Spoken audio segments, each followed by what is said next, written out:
La lengua del fascismo está entre nosotros y nosotros, quienes la combatimos, debemos estar atentos a no reproducirla.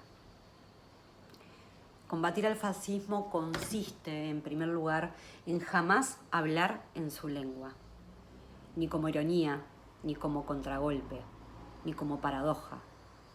Como escribió Barthes, el fascismo no es impedir decir, es obligar a decir. La lengua del fascismo está entre nosotros y nosotros, quienes la combatimos, debemos estar atentos a no reproducirla. Por ejemplo, el término casta.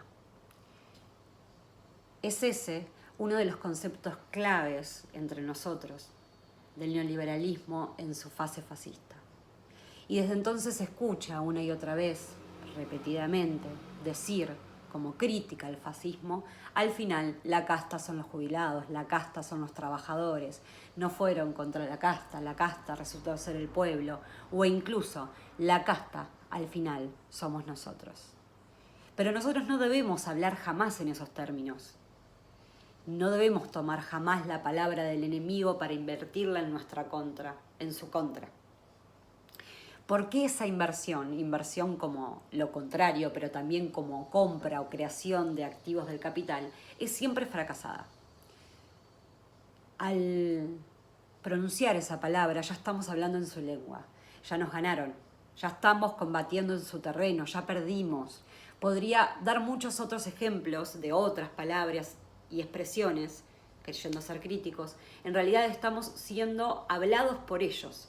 Pero prefiero detenerme ahí.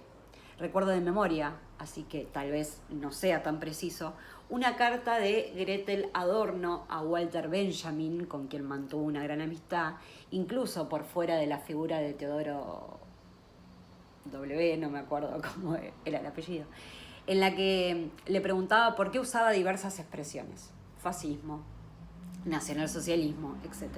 Pero nunca mencionaba a Hitler y Benjamin contestó, porque cuanto menos lo nombres, menos me nombra él a mí.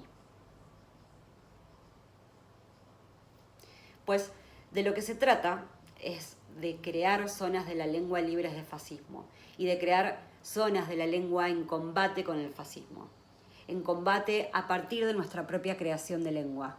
Entre tantos y tantos fracasos, uno de los fracasos del progresismo de las últimas décadas fue, y sigue siendo, la liviandad, cuando no la frivolidad de la lengua. Suponer que hacer que 10 palabras terminen con E hace un lenguaje implica desconocer qué es un lenguaje, qué es un combate y sobre todo el poderío de las fuerzas contra las que combatimos.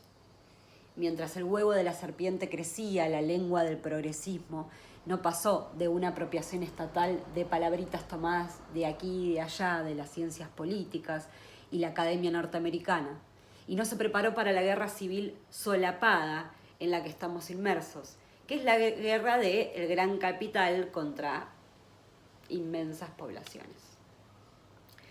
Otro tanto vale para la política de comunicación y medios del progresismo. Los medios dominantes se han convertido, si es que no lo han sido desde siempre, en máquinas de guerra simbólicas, fuerzas de choque y grupos de tareas comunicacionales. La dimensión destituyente es parte de su esencia, incluso cuando, por un tiempo acotado, esa guerra atenta contra sus negocios. ¿Estamos seguros de que la lengua de los medios progresistas ha sido sustancialmente diferente? ¿Que los formatos televisivos fueron otros? ¿Que al hablar a los gritos, hablar a los gritos haya sido la mejor estrategia? ¿Que la verticalidad del discurso haya sido la mejor decisión? Buena parte de la resistencia se da y se va a seguir dando en la calle. Y es desde la calle donde tenemos que empezar a pensar en otra lengua. Y es desde la calle desde donde tenemos que empezar a pensar otra lengua.